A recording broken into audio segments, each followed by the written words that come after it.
بھائیو، اس دنیا کے اندر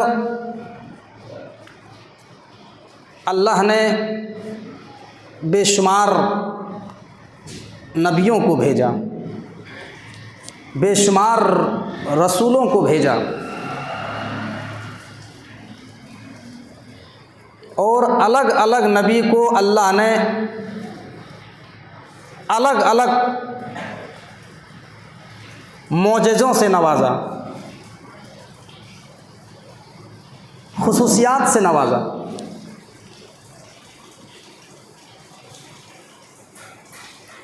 جیسے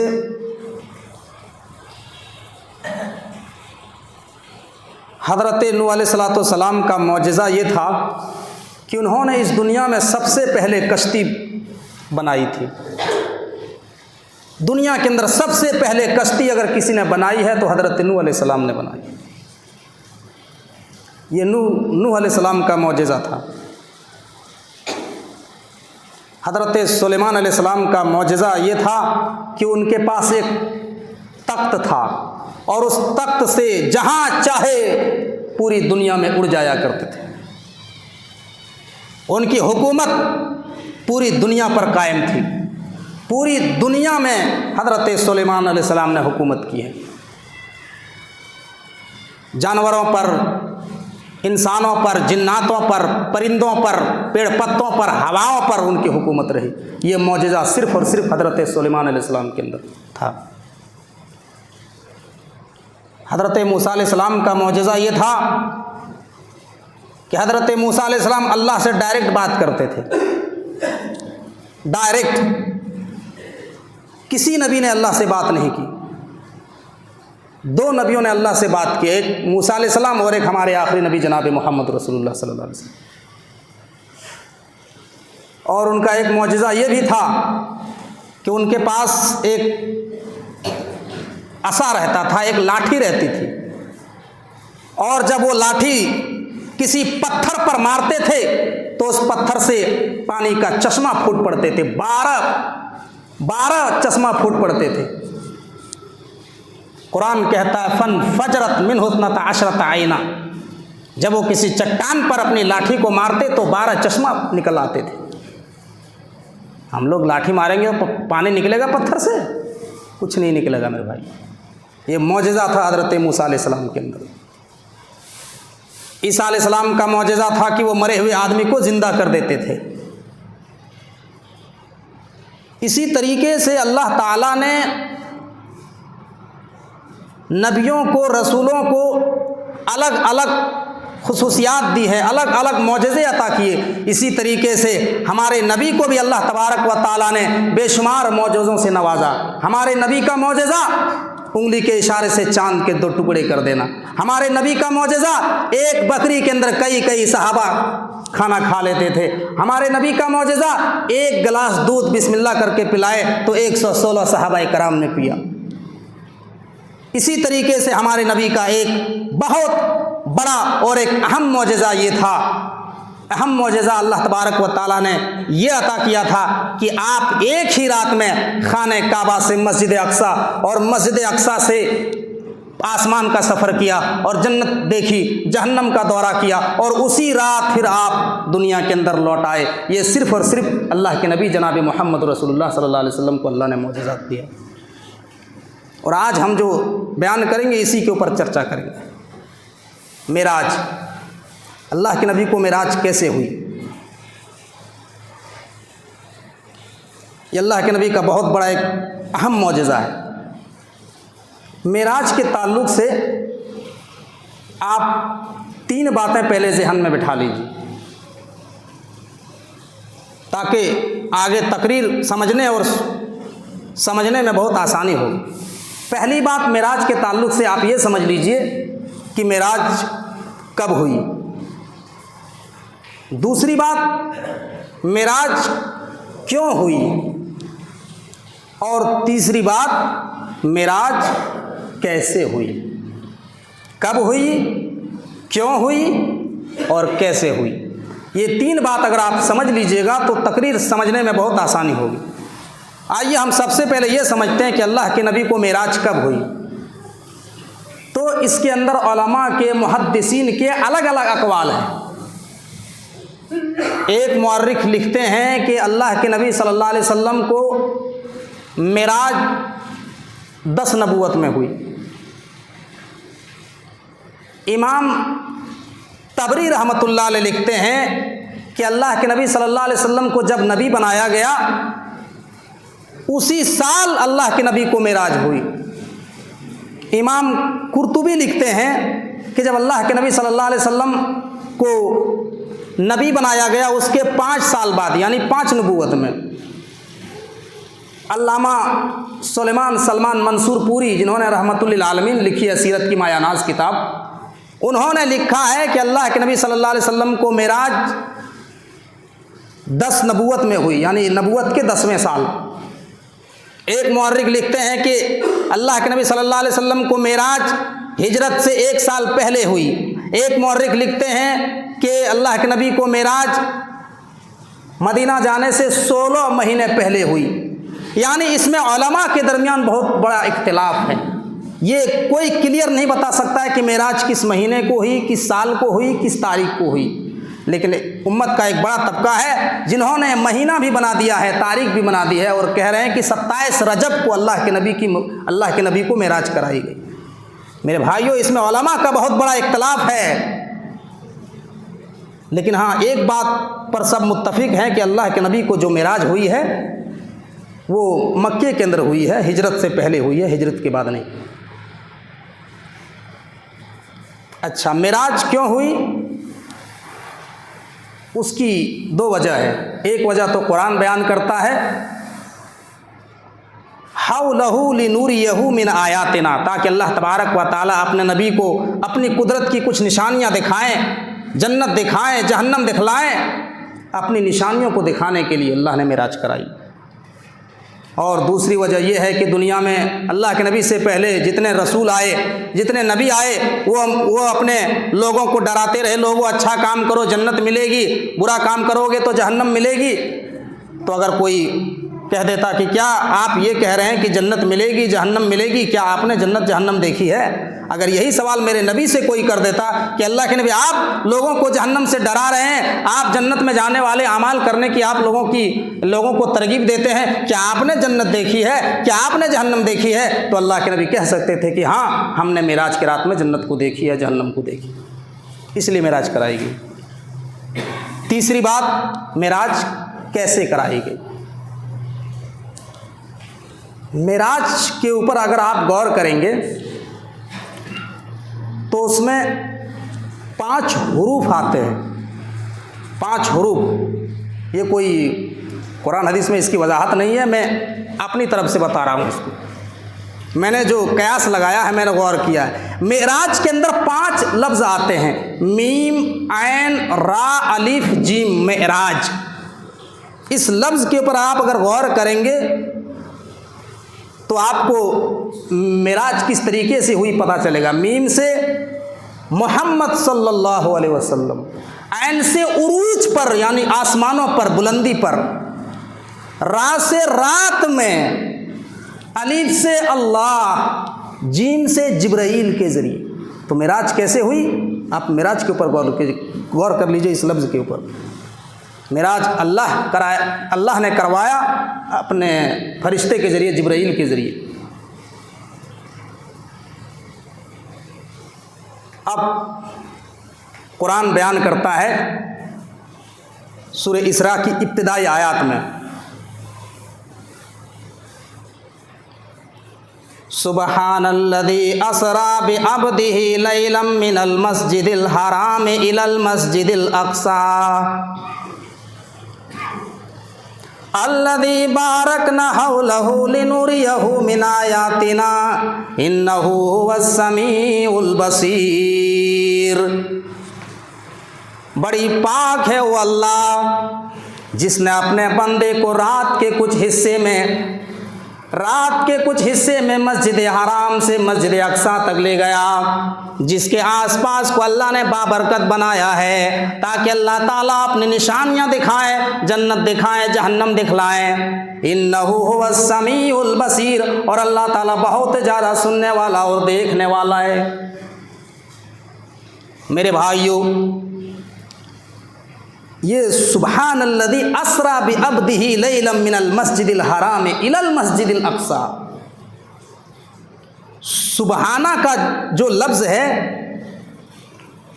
سبحان کا مطلب ہوتا ہے عربی زبان میں جو ہر عیب سے پاک ہو، اور سبحان کا اطلاق اس معنی میں بھی لیا جاتا ہے تعجب اور حیرت انگیز بات کے لیے۔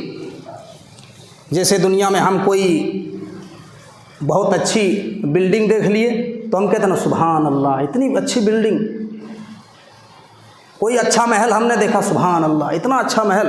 تو سبحانہ کا لفظ ہم کب استعمال کرتے ہیں؟ جب کوئی حیرت انگیز چیز دیکھتے ہیں، عجیب و غریب چیز ہم دیکھتے ہیں، تب کہتے ہیں سبحان اللہ، اتنی اچھی نہر۔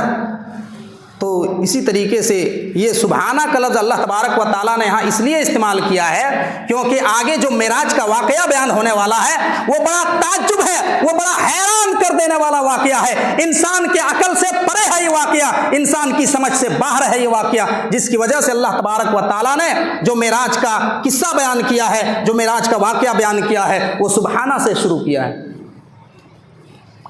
سبحان الذی اسریٰ بعبدہ لیلا من المسجد الحرام الی المسجد الاقصیٰ، بڑی پاک ہے وہ اللہ جس نے رات کے کچھ حصے میں اپنے بندے کو مسجد حرام سے مسجد اقصیٰ تک لے گیا، جس کے آس پاس کو ہم نے بابرکت بنایا تاکہ اللہ تعالیٰ اپنے نبی کو اپنی نشانیاں دکھلائیں، جنت دکھلائیں، جہنم دکھلائیں۔ آؤ میرے بھائیوں، اب ہم معراج کے واقعہ کو بیان کرتے ہیں۔ آپ غور سے سنیے کہ اللہ کے نبی جناب محمد الرسول اللہ کو کس طریقے سے معراج کرائی گئی۔ جب آپ غور سے سنیں گے تو ایسا لگے گا جیسے آپ کوئی سین دیکھ رہے ہیں، آپ کوئی ویڈیو دیکھ رہے ہیں۔ جب ہم آپ کے سامنے معراج کا واقعہ بیان کریں گے تو آپ کو ایسا لگے گا جیسے آپ کوئی ویڈیو دیکھ رہے ہیں، آپ کوئی سین دیکھ رہے ہیں۔ بخاری کی روایت ہے، مسلم کی روایت ہے، متفق علیہ کی روایت ہے۔ اللہ کے نبی فرماتے ہیں کہ میں ام ہانی کے گھر پہ آرام کر رہا تھا، میں ام ہانی کے گھر میں سو رہا تھا، اتنے میں میرے پاس دو فرشتے آئے اور آنے کے بعد انہوں نے مجھے جگایا اور کہا اے اللہ کے نبی نیند سے بیدار ہو جائیے، اے اللہ کے نبی اٹھ جائیے، اے اللہ کے نبی آپ کو سونے کی ضرورت نہیں ہے، اللہ نے آپ کو دعوت میں بلایا ہے، اللہ نے آپ کو انوائٹ کیا ہے، اے اللہ کے نبی نیند سے بیدار ہو جائیے، اے اللہ کے نبی نیند سے جاگ جائیے۔ اللہ کے نبی فرماتے ہیں کہ میں نیند سے بیدار ہو گیا، وہ دونوں فرشتے مجھے پکڑ کر کے خانے کعبہ کے پاس لے آئے اور جہاں مقام حتیم ہے، مقام حتیم کے پاس مجھے لٹا دیا۔ میں نے تھوڑی دیر آرام کیا، اس کے بعد اللہ کے نبی فرماتے ہیں کہ ان دونوں فرشتوں نے میرے سینے کو چاک کر دیا، میرے سینے کو چیر دیا۔ اللہ کے نبی فرماتے ہیں اور یہ میں پورا منظر میں اپنی آنکھوں سے دیکھ رہا ہوں، ان دونوں فرشتوں نے میرے سینے کو چیر دیا، میرے سینے کو چاک کر دیا، میرا شق صدر کر دیا اور میرے دل کو نکالا، سینے سے میرے دل کو نکالا۔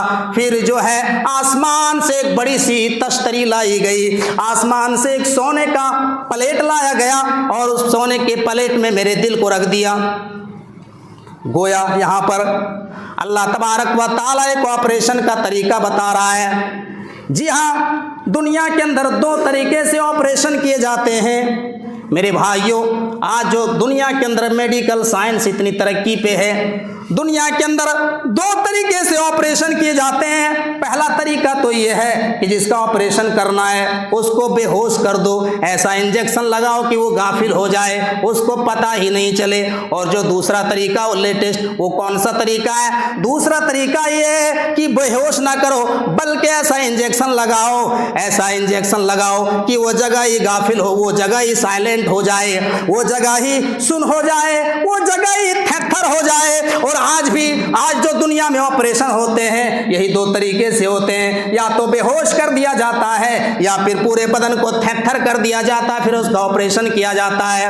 اللہ کے نبی فرماتے ہیں میں نے دیکھا کہ میرے دل کو نکالا۔ میرے بھائیو یہ آپریشن کرنے کا یہاں طریقہ بتایا، غور کیجئے یہ دونوں طریقے اللہ تبارک و تعالیٰ نے ہمیں بتایا ہے۔ جو پہلا طریقہ بے ہوشی کرنے کا طریقہ ہے، یہ واقعہ حضرت آدم علیہ السلام کے ساتھ پیش آیا۔ حضرت آدم علیہ السلام کو اللہ نے جنت میں پیدا کیا، جنت میں اللہ نے اپنے ہاتھوں سے آدم کو بنایا اور آدم کو جنت میں چھوڑ دیا اور کہا اے آدم تم جہاں چاہو رہو، جو چاہو جنت میں کھاؤ، جو چاہو پیو، لیکن حضرت آدم علیہ السلام کو اکیلے من نہیں لگ رہا ہے، اچھا نہیں لگ رہا ہے، سو گئے، لیٹ گئے، اور جیسے ہی نیند سے بیدار ہوتے ہیں تو بغل میں ایک عورت لیٹی ہوئی ہے، بغل میں ہوا لیٹی ہوئی ہے، گویا کہ اللہ نے بے ہوشی کی حالت میں حضرت آدم کو آپریشن کر دیا اور پسلی سے حضرت ہوا کو پیدا کر دیا۔ یہ بے ہوشی والا آپریشن تھا۔ اور دوسرا آپریشن امام کائنات جناب محمد رسول اللہ کے ساتھ پیش آیا۔ اللہ کے نبی فرماتے ہیں میرے سینے کو چیر دیا اور میں اپنی آنکھوں سے یہ سارا منظر دیکھ رہا تھا، انہوں نے میرے دل کو نکالا، آسمان سے سونے کا پلیٹ لایا اور اس پلیٹ میں میرے دل کو رکھ دیا، زمزم کے پانی سے صاف کر دیا، زمزم کے پانی سے دھل دیا اور پھر اس دل کو دھلنے کے بعد میرے سینے میں رکھ دیا، پھر میں درست ہو گیا، میں پہلے کی طرح نارمل ہو گیا۔ اللہ کے نبی فرماتے ہیں اس کے بعد ثم آتیت بدابۃ ابیض یقال لہ البراق۔ امام کائنات بیان کرتے ہیں اللہ کے نبی فرماتے ہیں لوگوں اس کے بعد آسمان سے میرے لیے ایک ایسے جانور کو لایا گیا، آسمان سے میرے لیے ایک ایسی سواری کو لایا گیا یقال لہ البراق، جس کا نام براق تھا۔ اللہ کے نبی فرماتے ہیں میں جب اس براق کے اوپر چڑھنے کے لیے بڑھا، حضرت جبرائیل نے کہا اے اللہ کے نبی اس براق کے اوپر سوار ہو جائیے۔ میرے بھائیوں میں بتاؤں آپ کو براق کا کلر کیسا تھا؟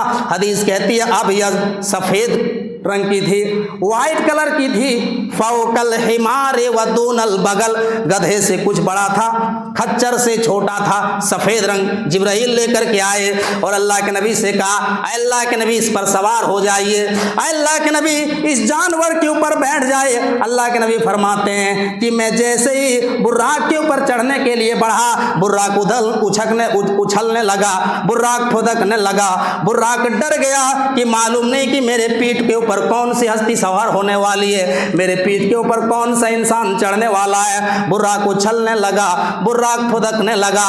جبرائیل نے براق کے کان میں کہا اے براق تجھے کودنے کی ضرورت نہیں ہے، تجھے پھدکنے کی ضرورت نہیں ہے، تجھے ڈرنے کی ضرورت نہیں ہے، آج تیری پیٹھ کے اوپر دنیا کا سب سے مقدس انسان سوار ہونے والا ہے۔ اے براق آج دنیا کا سب سے زیادہ پاکیزہ انسان تیری پیٹھ کے اوپر سواری کرنے والا ہے۔ اے براق تجھے کودنے کی ضرورت نہیں ہے۔ براق نے جب یہ سنا براق پسینہ پسینہ ہو گیا، براق خاموش ہو گیا۔ اللہ کے نبی فرماتے ہیں فَحُمِلْتُ عَلَيْهِ، اس کے بعد میں براق کے اوپر سوار ہو گیا، جبرائیل بھی براق کے اوپر بیٹھ گئے۔ اب اللہ کے نبی فرماتے ہیں براق اڑنے لگا، ہواؤں سے باتیں کرنے لگا، براق آسمان میں اڑتا جا رہا ہے۔ اللہ کے نبی فرماتے ہیں کہ جہاں تک میری نظر جاتی تھی براق کا پہلا قدم وہاں تک ہوتا تھا۔ اسی لیے میرے بھائیوں براق کو براق کہا گیا۔ برق کے معنی عربی میں بجلی کے ہوتے ہیں، اور اللہ کے نبی فرماتے ہیں کہ جہاں تک میری نظر جاتی تھی براق کا پہلا قدم وہاں تک ہوتا تھا۔ میرے بھائیوں اسی کو بھاگوت پران میں کہا گیا اشما سگماروہا دیو دت جگت پتی۔ انتم مہارشی کو، آخری نبی کو ایشور کی طرف سے ایک گھوڑا ملے گا، ایک جانور ملے گا، اور اس گھوڑے پر بیٹھ کر کے انتم مہارشی آکاش یاترا کرے گا، آسمان کا سفر کرے گا، آکاش یاترا کرے گا۔ اللہ کے نبی فرماتے ہیں کہ براق آسمانوں میں اڑنے لگا، براق ہواؤں سے باتیں کرنے لگا۔ اللہ کے نبی فرماتے ہیں کہ براق آسمان میں اڑتا جا رہا ہے۔ اللہ کے نبی فرماتے ہیں کہ ابھی براق کچھ ہی دوری پہ چلا تھا کہ ایک زمین پہ آ کے رک گیا، ایک زمین کے اوپر آ کے رک گیا۔ میں براق سے نیچے اترا، جبرائیل بھی نیچے اترے۔ اللہ کے نبی فرماتے ہیں جبرائیل کہاں لے آئے؟ اے جبرائیل یہ کون سی جگہ ہے؟ مسجد حرام سے مجھے یہاں کیوں لے آئے؟ یہ کون سی جگہ ہے؟ فرماتے ہیں اے اللہ کے نبی یہ اقصی کی سرزمین ہے، یہ فلسطین کی سرزمین ہے، یہ وہ سرزمین ہے جہاں حضرت داؤد علیہ السلام رہا کرتے تھے، یہ وہ سرزمین ہے جہاں حضرت سلیمان علیہ السلام رہا کرتے تھے، یہ وہ سرزمین ہے جہاں حضرت ابراہیم علیہ السلام رہا کرتے تھے، یہ وہ سرزمین ہے جہاں عیسیٰ علیہ السلام رہا کرتے تھے۔ اے اللہ کے نبی یہ نبیوں کی سرزمین ہے، یہ انبیاء کی سرزمین ہے، اور ہم مسجد اقصی میں آ گئے ہیں، ہم بیت المقدس میں آ گئے ہیں۔ اس کے بعد اللہ کے نبی فرماتے ہیں فَرَبَطْتُهُ بِالْحَلْقَةِ الَّتِي يَرْبِطُ بِهِ الْأَنْبِيَاء، مسلم کی روایت ہے، اللہ کے نبی فرماتے ہیں میں نے براق کو اس پتھر سے باندھ دیا جہاں تمام انبیاء کرام اپنی اپنی سواری کو باندھا کرتے تھے، میں نے براق کو پتھر سے باندھ دیا۔ اس کے بعد اللہ کے نبی فرماتے ہیں کہ میں نے دیکھا کہ مسجد اقصی میں بھیڑ لگی ہوئی ہے، میں نے دیکھا کہ مسجد اقصی میں بھیڑ لگی ہوئی ہے۔ میں نے پوچھا جبرائیل یہ کون لوگ ہیں؟ جبرائیل فرماتے ہیں اللہ کے نبی یہ آدم سے لے کر کے آپ تک آنے والے سارے نبی اور رسول ہیں، اللہ نے ان کو جمع کر دیا ہے مسجد اقصی میں۔ اللہ کے نبی فرماتے ہیں، مسلم کی روایت ہے، اللہ کے نبی فرماتے ہیں کہ مسجد اقصی کے اندر اللہ تبارک و تعالیٰ نے سارے انبیاء کو جمع کر دیا، سارے رسولوں کو، سارے نبیوں کو مسجد اقصی کے اندر جمع کر دیا۔ اللہ کے نبی فرماتے ہیں کہ مسجد اقصی کے اندر آدم بھی موجود ہیں، مسجد اقصی کے اندر نوح بھی موجود ہیں، ابراہیم بھی موجود ہیں، عیسیٰ بھی موجود ہیں، موسیٰ بھی موجود ہیں، یوشع بن نون بھی موجود ہیں، یحییٰ بھی موجود ہیں، زکریا بھی موجود ہیں، سارے نبی سارے رسول موجود ہیں۔ ایسا لگ رہا ہے، اللہ کے نبی فرماتے ہیں کہ ایسا لگ رہا ہے جیسے یہ لوگ اپنے امام کا انتظار کر رہے ہوں، ابھی ایسا لگتا ہے جیسے کوئی نماز پڑھانے والا ہے۔ اللہ کے نبی فرماتے ہیں سارے نبی مسجد اقصی کے اندر جمع ہیں۔ آدم علیہ السلام سوچ رہے ہیں کہ کاش مسجد اقصی میں مجھے نماز پڑھانے کا موقع مل جائے، اے اللہ کاش یہاں مجھے امامت کرنے کا موقع مل جائے، ارے میں تو دنیا میں تمام انسانوں کا باپ تھا، اللہ نے مجھے اپنے ہاتھوں سے بنایا تھا، میں تو تمام انسانوں کا باپ ہوں، میں تو سارے لوگوں کا باپ ہوں، میں تو سارے نبیوں کا باپ ہوں، کاش مجھے مسجد اقصی میں نماز پڑھانے کا موقع مل جائے۔ حضرت نوح علیہ السلام سوچ رہے ہیں کہ کاش مجھے یہاں مسجد اقصی میں نماز پڑھانے کا موقع مل جائے، ارے میں تو عبداً شکورا رہا ہوں، 950 سال تک میں نے دنیا کے اندر توحید کی دعوت دی لوگوں کو۔ حضرت ابراہیم خلیل اللہ سوچ رہے ہوں گے ارے میں تو خلیل اللہ ہوں، اللہ نے مجھے اپنا خلیل بنایا تھا۔ حضرت موسیٰ علیہ السلام سوچ رہے ہوں گے کہ کاش مسجد اقصی میں مجھے نماز پڑھانے کا موقع مل جائے، ارے میں تو دنیا میں اللہ سے کلام کیا کرتا تھا، میں تو دنیا میں اللہ سے باتیں کیا کرتا تھا۔ سارے نبی یہ سوچ رہے ہوں گے۔ اللہ کے نبی فرماتے ہیں اتنے میں حضرت جبرائیل علیہ السلام میرے دونوں کاندھے کو پکڑے، اور پکڑنے کے بعد صفوں کو چیرتے ہوئے بیت المقدس کے مسجد اقصی کے مصلی پہ کھڑا کر دیا، اور فرمایا اے اللہ کے نبی مشرق سے لے کر کے مغرب تک، شمال سے لے کر کے جنوب تک، پورب سے لے کر کے پچھم تک، اتر سے لے کر کے دکھن تک، اے اللہ کے نبی آپ سے زیادہ پاکیزہ انسان میں نے کسی کو پایا ہی نہیں ہے، اے اللہ کے نبی آپ سے زیادہ صاف دل انسان میں نے کسی کو پایا ہی نہیں ہے، اے اللہ کے نبی آپ خوش ہو جائیے، ان تمام نبیوں کی امامت کا تاج اللہ نے آپ کے سر پر رکھا ہے، اے اللہ کے نبی ان تمام نبیوں کو نماز پڑھائیے۔ اللہ کے نبی مسجد اقصی کے مصلی میں بڑھ گئے۔ حدیث کے الفاظ ہیں فَصَلَّيْتُ فِيهِ رَكَعَتَيْنِ، اللہ کے نبی نے دو رکعت مسجد اقصی میں تمام نبیوں کو نماز پڑھائی، تمام نبیوں کو اللہ کے نبی نے نماز پڑھائی۔ تو ہمارے نبی کون ہیں؟ امام الانبیاء ہیں، تمام نبیوں کے امام ہیں میرے بھائی۔ اور ایک بات بتاؤں، جو امام الانبیاء ہوگا وہی تو امام اعظم ہوگا۔ آج لوگ کہتے ہیں ہمارے امام اعظم، تمہارے امام اعظم کون سا امام؟ کون سا امام اعظم؟ امام اعظم اگر کوئی ہے تو وہ صرف اور صرف جناب محمد الرسول اللہ صلی اللہ علیہ وسلم ہے، جن کو اللہ نے مسجد اقصی میں تمام نبیوں کی امامت کرائی، آگے بڑھا کر کے اور سارے نبیوں کو پیچھے کھڑا کر کے یہ ثابت کر دیا کہ دنیا میں سب سے بڑے امام، امام اعظم، امام الانبیاء اگر کوئی ہے تو وہ آمنہ کے لال جناب محمد الرسول اللہ صلی اللہ علیہ وسلم۔ آج لوگ کہتے ہیں ہمارے امام سب سے بڑے ہیں۔ آج کیا المیہ ہے سماج اور سوسائٹی کے اندر، مسلمانوں کا ایک بڑا طبقہ یہ کہتا ہے کہ ہمارے امام سب سے بڑے، امام اعظم ابو حنیفہ رحمۃ اللہ علیہ۔ ہم نے کہا MBBS ڈاکٹر موجود ہے، لیکن یہ لوگ جھولا چھاپ کے پیچھے گھوم رہے ہیں۔ یہ جھولا چھاپ کی ڈگریاں جس کو ہمیں اور آپ نے دی ہے، اور ہم جس کو امام مان رہے ہیں، اس کو ڈگری کسی انسان نے نہیں دی ہے بلکہ اللہ رب العالمین نے دی ہے میرے بھائیو۔ یہی معراج کے اوپر ایک مرتبہ میں بنگال میں تقریر کر رہا تھا، حنفیوں کا اسٹیج تھا، دیوبندی حضرات کا اسٹیج تھا، انہوں نے مجھے بلایا تھا اور یہی معراج کے اوپر میں بیان کر رہا تھا، اور سارے علماء بیٹھے تھے اور میں یہی منہ سے نکل گیا کہ MBBS ڈاکٹر موجود ہیں اور لیکن لوگ جھولا چھاپ کے پیچھے گھوم رہے ہیں۔ ہم نے سوچا اب تو گاج گرے گی، پتہ نہیں جلسہ کے بعد لوگ کیا کہیں۔ کسی نے کچھ نہیں کہا، یہ حقیقت ہے میرے بھائیو، جو حقیقت پر مبنی ہے اس پر کوئی اعتراض کر نہیں سکتا۔ حدیث کی بات ہم کوئی اپنی طرف سے تھوڑی نہ بیان کرتے ہیں۔ تو اس حدیث سے 2-3 باتیں معلوم ہوئی۔ پہلی بات یہ معلوم ہوئی کہ اللہ کے نبی صلی اللہ علیہ وسلم کا مقام اور مرتبہ سب سے اونچا ہے، سب سے بلند ہے۔ اللہ کے نبی تمام نبیوں سے افضل ہے۔ پہلی بات تو یہ معلوم ہوئی۔ دوسری بات یہاں پہ یہ معلوم ہوئی، مسجد اقصیٰ کی فضیلت ثابت ہوتی ہے کہ مسجد اقصیٰ کی فضیلت کیا ہے۔ یہ وہی مسجد اقصیٰ ہے جس کے بارے میں قرآن نے کہا الذی بارکنا، ہم نے اس کے آس پاس کو بھی بابرکت بنایا ہے۔ اور دنیا میں 3 مساجد ایسے ہیں جس کی طرف ثواب کی نیت سے سفر کرنا جائز ہے۔ بخاری شریف کی روایت ہے، حدیث نمبر 1188، لا تشد الرحال الا الى 3 مساجد، المسجد الحرام والمسجد الاقصی ومسجد ھذا۔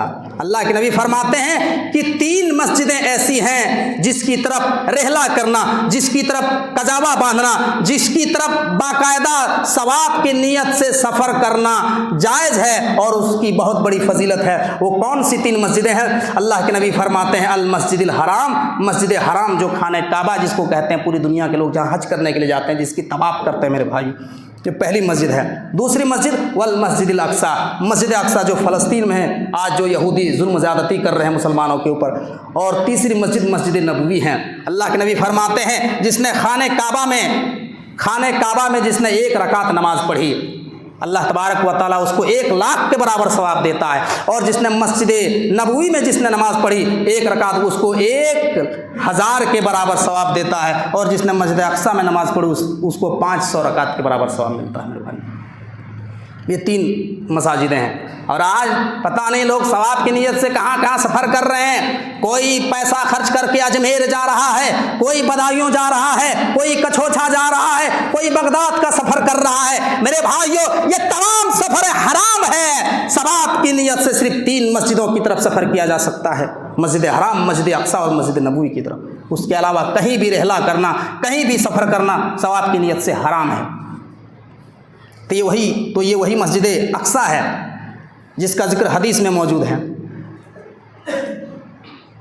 لیکن افسوس کے ساتھ کہنا پڑتا میرے بھائیوں، آج وہی مسجد اقصیٰ جس مسجد کے اندر اللہ کے نبی نے تمام نبیوں کو کبھی نماز پڑھائی تھی، اسی مسجد اقصیٰ کو کبھی حضرت عمر فاروق رضی اللہ تعالیٰ عنہ نے فتح کیا تھا، جس مسجد کو کبھی صلاح الدین ایوبی نے فتح کیا تھا۔ افسوس آج وہ یروشلم، آج وہ بیت المقدس، آج وہ مسجد اقصیٰ یہودیوں کے قبضے میں ہے۔ آج وہاں مسلمان نماز پڑھنے کے لیے جا رہے ہیں، طرح طرح کی مصیبتوں کا سامنا کرنا پڑ رہا ہے میرے بھائیوں۔ آپ نے سوشل میڈیا میں دیکھا ہوگا، آپ نے دیکھا ہوگا کس طریقے سے پابندی لگائی جا رہی ہے کہ 60-50 سال کے اوپر کے انسان جو ہے مسجد اقصیٰ میں داخل ہو سکتے ہیں نماز پڑھنے کے لیے، اس سے کم نوجوان کو داخل ہونے نہیں دیا جا رہا ہے۔ اسرائیل کے فوج وہاں لگے ہوئے ہیں، مسلمانوں کو نشانہ بنایا جا رہا ہے۔ میرے بھائیوں، کبھی ترابی میں جو ہے گولیاں چل جاتی ہے، کبھی راستے میں بم بلاسٹ ہونے لگتا ہے۔ میرے بھائیوں، آج فلسطین کے مسلمان مسجد اقصی میں جب نماز پڑھنے کے لیے جاتے ہیں تو وہ یہ سوچتے ہیں کہ پتہ نہیں ہم زندہ واپس آ پائیں گے یا نہیں آ پائیں گے۔ میرے بھائیوں، اور آج مسلمان انتظار کر رہے ہیں کہ پھر سے حضرت عمر فاروق آئیں گے اور مسجد اقصی کو فتح کریں گے۔ آج مسلمان انتظار کر رہے ہیں پھر سے صلاح الدین ایوب پیدا ہوں گے اور جو ہے مسجد اقصی کو فتح کریں گے۔ نہیں میرے بھائیوں، غور کیجئے، اسرائیل ایک چھوٹا سا ملک ہے، یہودیوں کا ایک چھوٹا سا ملک ہے، 80-90 لاکھ کی آبادی ہے۔ آپ گوگل پہ سرچ کریں گے تو 80 لاکھ کی آبادی، 90 لاکھ کی آبادی ہے، اور پوری دنیا میں 1.5 ارب مسلمانوں کی آبادی ہے۔ لیکن غور کیجئے، آج مسلم حکمران کچھ نہیں کر پا رہے ہیں، یہودیوں کے اوپر حملہ نہیں کر پا رہے ہیں۔ کیوں؟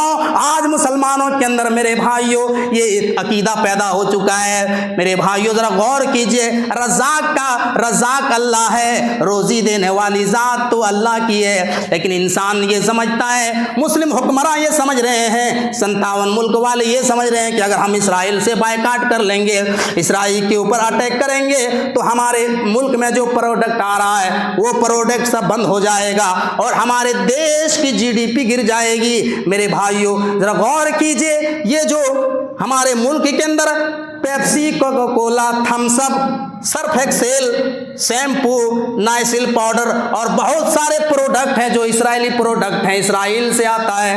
بتائیے، اس کا بہشکار پورے مسلم ملک والوں کو کرنا چاہیے تھا۔ ہم دیکھتے ہیں کہیں کہیں خالی کچھ لوگ بہشکار کرتے ہیں کہ آج سے ہم پیپسی، کوکا کولا، تھمس اپ، اسپرائٹ، ماؤنٹین ڈیو ایسا کچھ نہیں پئیں گے جتنے بھی یہ پروڈکٹ ہیں، اس لیے کہ اسرائیل کا پروڈکٹ ہے۔ لیکن میرے بھائیوں ذرا غور کیجئے، 57 ملک والے اگر ان کا پروڈکٹ خریدنا چھوڑ دیں گے تو ان کی دیش کی GDP کمزور ہو جائے گی، لیکن نہیں، یہ مسلمان سوچ رہے ہیں کہ روزی روٹی کا مالک یہی یہودی ہے۔ نہیں میرے بھائیوں ذرا غور کیجئے، عمر فاروق نے جب مسجد اقصی کو جب فتح کیا تھا تو ذرا یہ بتائیے، کیا عمر فاروق کے دور میں وہ نوبت پیدا ہوئی تھی؟ کیا ان کے دور میں رزق نہیں مل رہی تھی، روزی نہیں مل رہی تھی؟ لیکن ذرا غور کیجئے، آج مسلمان حکمرانوں کے اندر بزدلی آ گئی ہے۔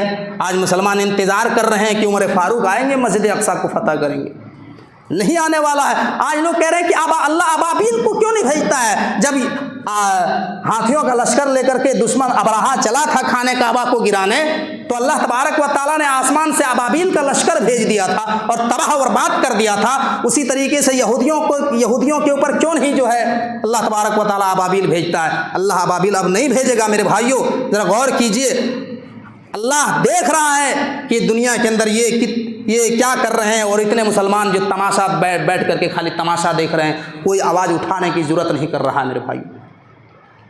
اور یہ تیسرا ورلڈ وار ہونے والا ہے، یہ اتنا یاد رکھیے۔ اب یہ جنگ بند ہونے والی نہیں ہے، 1 مہینہ سے زیادہ ہو گیا، یہ جنگ بند نہیں ہو رہی ہے، اب یہ تیسرا وشو یدھ کی طرف جا رہا ہے میرے بھائیوں، اور اس کا ذکر حدیث میں ملتا ہے۔ حدیث میں ملتا ہے کہ ان جو ہے یہودیوں کی 2 مرتبہ بیت المقدس میں دھلائی ہوئی ہے، 2 مرتبہ، دونوں مرتبہ یہودیوں سے چھین کر کے اللہ تبارک و تعالیٰ نے عیسائیوں کو بیت المقدس دیا، پھر عیسائیوں سے چھین کر کے مسلمانوں کو دیا، اور پھر جو ہے یہودیوں نے قبضہ کر لیا۔ اب یہ تیسرا ورلڈ وار ہونے والا ہے، اور حدیث میں آتا ہے، مسلم شریف کی روایت ہے کہ ایک ایسا دور آئے گا کہ مسلمانوں اور یہودیوں میں بہت خطرناک جنگ ہوگی، بہت خطرناک لڑائی ہوگی، اور ہم کو لگ رہا کہ شاید اب یہی وہ نوبت آ گئی۔ ابھی تو بہت مزے یہ لوگ کر رہے ہیں، یہودی ہنس رہے ہیں کہ ہم برباد کر دیں گے، فلسطین پر قبضہ کر لیں گے، لیکن حدیث اپنی جگہ پر صحیح ہے، غلط نہیں ہے میرے بھائیوں۔ اللہ کے نبی فرماتے ہیں کہ مسلمانوں اور یہودیوں میں جب جنگ ہوگی تو یہودی اپنی جان بچانے کے لیے پتھروں کے پیچھے چھپیں گے، ہر درخت کے پیچھے چھپیں گے، پتھروں کے پیچھے چھپیں گے تو پتھر بھی گواہی دے گا، اے مسلمان ہمارے پیچھے یہودی چھپا ہے، اس کو قتل کر دو۔ ہر درخت گواہی دے گا، اے مسلمان ہمارے پیچھے یہودی چھپا ہے، اس کو قتل کر دو، سوائے غرقت کے درخت۔ غرقت ایک ایسا یہودیوں کا کوئی مقدس درخت ہے جو اسرائیل میں بہت تیزی کے ساتھ اس پیڑ کو لگایا جا رہا ہے، اس پیڑ کو چھوڑ کر کے ہر درخت ہر پتھر گواہی دے گا کہ میرے پیچھے یہودی چھپا ہوا ہے، اس کو قتل کر دو، اس کو ختم کر دو۔ اور میں سمجھتا ہوں کہ ہٹلر نے جو یہودیوں کو قتل کیا تھا، 60 لاکھ یہودیوں کو مارا تھا، 60 لاکھ یہودیوں کو ہٹلر نے قتل کر دیا تھا، اور صرف 600 یہودیوں کو چھوڑ دیا تھا۔ اور جب 600 یہودیوں کو چھوڑ دیا اور کہا کہ اے یہودیوں، میں تمہیں یہاں سے نکلنے کا موقع دیتا ہوں، جاؤ میں تمہیں بخش دیتا ہوں دنیا والے، تاکہ یہ سمجھے۔ اور کہا ہٹلر نے دنیا والوں سے، اے دنیا کے لوگوں، میں نے 60 لاکھ یہودیوں کو قتل کر دیا ہے اور 600 یہودیوں کو صرف چھوڑ رہا ہوں۔ میں اس لیے چھوڑ رہا ہوں تاکہ آنے والے دور میں لوگ یاد کریں کہ ہٹلر نے یہودیوں کو کیوں مارا تھا، جو باقی چھوڑ دیا تھا ہٹلر نے یہودیوں کو کیوں مارا تھا، اسی وجہ سے مارا تھا۔ میرے بھائیوں، اس کو یہ قوم کے اوپر اللہ تبارک و تعالیٰ نے اتنے بڑے بڑے معجزے دکھائے، اتنی بڑی بڑی رحمتیں نازل کی، لیکن انہوں نے اپنے نبیوں کو ستایا، بہت سارے پیغمبروں کو انہوں نے قتل کیا، جو اپنے نبی کے نہیں ہوئے وہ کیا مسلمان کے ہوں گے؟ میرے بھائیوں، موسیٰ علیہ السلام کو انہوں نے 12 مرتبہ، لگ بھگ 12 مرتبہ جو ہے موسیٰ علیہ السلام کی لاٹھی کو سانپ بنتے ہوئے دیکھا۔ نیل دریا میں موسیٰ علیہ السلام نے لاٹھی ماری تو سمندر کو 2 ٹکڑے میں بڑھتے ہوئے دیکھا، لیکن اس کے باوجود بھی ان کی حرامی پناہ دیکھیے، ان کی سور پناہ دیکھیے کہ اپنے نبی کو انہوں نے ستایا، اپنے رسول کو انہوں نے ستایا، اور ایمان نہیں لے کر کے آئے، اور پھر جو ہے یہ گناہ کرنے پر آمادہ ہو گئے۔ تب اللہ نے حضرت عیسیٰ علیہ السلام کو بھیجا، اس کو بھی اس کے مطابق قتل کر دیا۔ حالانکہ ہمارے مطابق جو ہے عیسیٰ علیہ السلام قتل نہیں ہوئے ہیں، اللہ نے عیسیٰ کو زندہ آسمان میں اٹھا لیا ہے، اور قیامت سے پہلے عیسیٰ علیہ السلام آئیں گے، یہودیوں سے جہاد کریں گے، لیکن عیسائیوں کے مطابق اور یہودیوں کے مطابق عیسیٰ علیہ السلام قتل کر دیے گئے ہیں، یہودیوں نے قتل کر دیا۔ ذرا غور کیجئے، تو یہ مسجد اقصیٰ کی فضیلت ہے میرے بھائیوں، جو حدیث کی کتابوں میں آتی ہے۔ اب اس کے آگے جو بیان ہے، اس کے آگے جو واقعہ ہے معراج کے تعلق سے، پھر اگلے جمعہ میں ہم بیان کریں گے کہ مسجد اقصیٰ سے اللہ کے نبی جناب محمد رسول اللہ صلی اللہ علیہ وسلم جب نماز پڑھا کے باہر نکلے تو اس کے ساتھ پھر کیا معاملہ ہوا۔ ٹائم ہو چکا ہے، اب اس کے آگے ہم ایک بات بھی نہیں بیان کریں گے۔ ہم اللہ رب العالمین سے دعا کرتے ہیں کہ بار اللہ ہم تمام مسلمانوں کو نیک عمل کرنے کی توفیق عطا فرما۔ اللہ ہم تمام مسلمانوں کو جب تک اس دنیا میں زندہ رکھ، ایمان کی حالت میں زندہ رکھ، اور جب ہماری خاتمہ ہو تو ایمان کی حالت میں خاتمہ فرما۔ اللہ ہم میں سے جو پریشان حال ہیں ان کی پریشانیوں کو دور فرما، جو بیمار ہیں ان کو شفائے کاملہ و عاجلہ عطا فرما۔ وآخر دعوانا ان الحمد للہ رب العالمین۔